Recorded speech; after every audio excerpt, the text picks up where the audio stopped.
Comme son maître Schopenhauer et comme toute la philosophie bouddhiste, Clément Rosset s'intéresse à la réalité, aux représentations que notre esprit se fabrique de la réalité et qui nous font souffrir. Pour Rosset, la tragédie de nos vies est alors celle de croire qu'il existe une nature des choses, une chose en soi, un point fixe sur lequel compter et ancrer nos existences sur cette illusion pour vouloir leur donner un sens. Nous cherchons le double au lieu du réel. Nous plaquons une idée de nature pour nous réconforter devant ce monde étranger et étrange. Dans son ouvrage, L'Antinature, il pousse encore plus loin ses interrogations sur le réel et se demande s'il existe une idée de nature. Depuis les penseurs grecs, et en particulier Platon et Aristote, on définit la nature comme un tiers état entre l'artifice, qui est le produit de l'action humaine, et la matière, qui est le produit du hasard. La nature est ce qui est régi par des principes, des lois universelles qui créent un ordre et donnent un sens. Or, cette idée est contraire à l'expérience tragique de la vie qui est insignifiante pour Rosset. C'est ce qu'il nomme le monde dénaturé. Et en fait, le monde dénaturé de Rosset n'est-il pas celui que l'on peut admirer dans ses jardins zen? Est-on plus proche de la nature dans une forêt de France ou un jardin japonais? Notre esprit, brouillé quand il n'est pas totalement attentif à ce qui est ce qui crée l'artifice en voilant nos expériences du monde. Nous croyons expérimenter la nature et le vrai. Nous ne faisons que plaquer une représentation du monde et nous en souffrons. On cherche un sens à ce que l'on contemple ou à ce qu'on lit dans le haïku. Et pourtant, il n'y a pas de signification particulière. Tout ceci est insignifiant. Entre nature et artifice, ces espaces singuliers seraient-ils des lieux privilégiés pour expérimenter les paradoxes que le bouddhisme, comme Rosset et d'autres philosophes occidentaux, nous donnent à penser, pour nous approcher au plus près de la réalité? Le méditant en pleine conscience dans le jardin zen serait alors plus proche d'une réalité qui n'a rien de naturel, alors même qu'il contemple une nature artificialisée. Le jardin zen peut être un modèle du monde dénaturé de Rosset, car c'est un espace naturel, fabriqué de toutes pièces, pour des hommes suivant des règles artistiques et artificielles symboliques.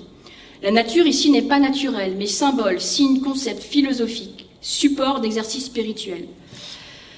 Les objets naturels ici sont utilisés, n'ont pas de sens, ou alors ont tous les sens. Je vous montre ici par exemple un autre jardin fort connu, c'est celui du pavillon d'or, du Kikanjuji à Kyoto. Et vous avez en face un lac, et avec une île qu'on appelle l'île de la Tortue. Ici, la nature est maîtrisée, contrôlée, les arbres sont taillés, réduits, sculptés. Ils sont au-delà de la nature, et en même temps au-delà de l'artifice pur.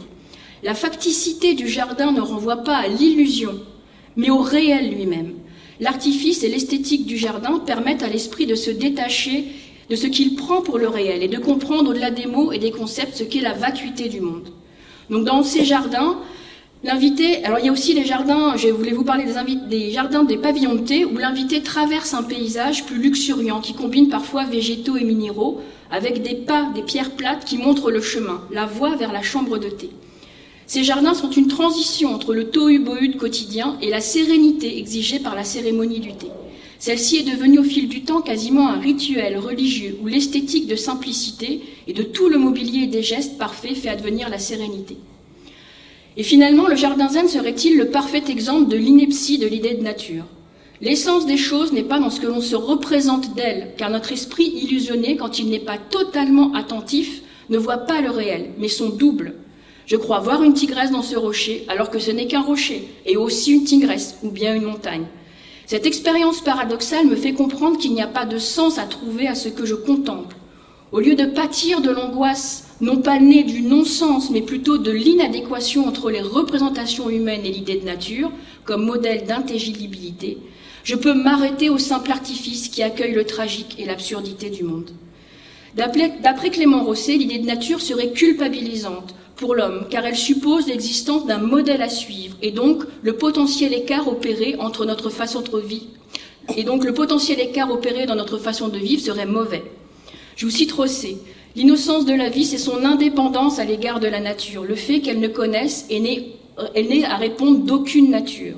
Et réciproquement, ce qui culpabilise le devenir et la vie et la pensée de leur appartenance à un réseau de signification.